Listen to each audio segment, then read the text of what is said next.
ආයුබෝවන් ආදරණීය දුවේ පුතේ අදත් පරිසරය ප්‍රායෝගික පාඩම් මාලාවෙන් පුතාලට පුංචි පාඩමක් කියලා දෙන්න තමයි ටීචර් ආවේ.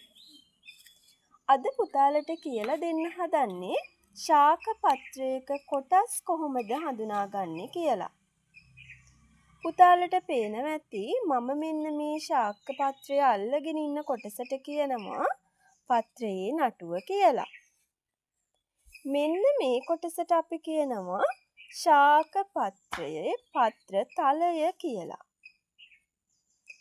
මෙන්න මේ ඉහළින් තියෙන කොටසට මෙන්න මේ අගම තියෙන කොටසට අපි කියනවා ශාක පත්‍රයේ අග්‍රය.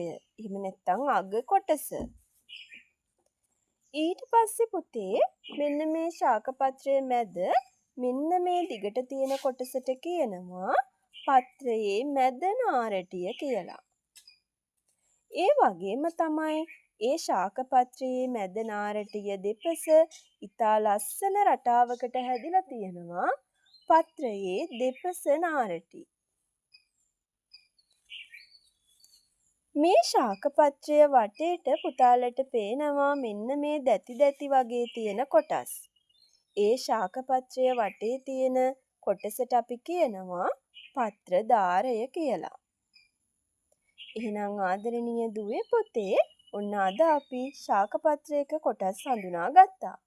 ඊළඟ දවසේ තවත් ප්‍රායෝගික පාඩමකින් හමු වෙනකන් මම ඔයාලගෙන් සමුගන්නවා. ආයුබෝවන්.